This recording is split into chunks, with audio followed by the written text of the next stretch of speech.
Jag valde att läsa kallverskor till att ta var lust som en möjlig linje att välja session. Och jag var alltid livet av mina med ta och i helt det kunde se det spännande. Så att jag alltid haft avhör för förredan och jag hade det spännande och jag snackade med att arbeta innan för ökje. Och hur ser det? Ja, det var cirka det samma. Alltså, jag ser en framlöv som sätter i omkvaderverk av marknads utbyggning på ett år när man liv i HH. Och ta aldrig det bra att det som det det verkar mega spännande och alltid har så AH för kallt. Så det var jag plus att det faktiskt var very very till att chatta man trimmer som att spännande. Så det verkar som ja, det enda vi har gått väl alltid.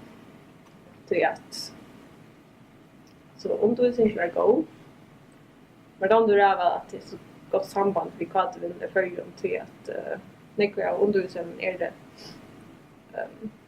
det folk som arbetar i kvartalsvillene dagligt. Ja. Så det är en möjlighet man får lägga kontakter och man är relativt på arbete och sånt. Ja, och det så större firman är det att sätta till er rösten väl så säga. Väl den nya tingen. Det är fackliga som står i som är under universitetet då och man har som tillför när man försöker som och tecknar och det är som så samma stöj och det gör det faktiskt ordentligt gott. Att man får att man är chans som man är vid tingen. Ja. Så du säger det. Ja. Och det är just det att det är mest just det att det är som får i på den så affären vi är.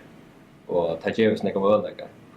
Jag har aldrig bestämt inte en förring att ta som bachelor i förhållande till att så jag sökte 30 år till utbildningar eller kandidatutbildningar här i Köpenhamn och jag kom faktiskt in alla. Men jag var alltså IT universitetet till att är mer specialiserad inom för software.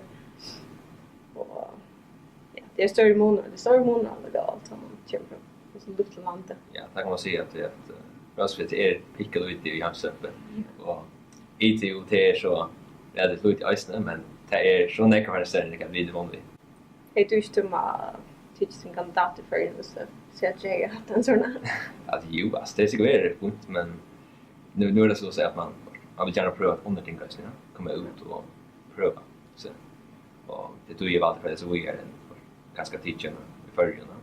Men då man väl att man kan tackla 3 år i förrjun. Och så tackla att det sista 2 ner stärkare man ska eller landa och så tackla det till alltså allt kvalitet ner på samma sorts om sån det minne. Men det gör inte att det är så en firma till att så måste ju avskrämma som det är uppe i bingo. Att ha samband till som man känner vid och så.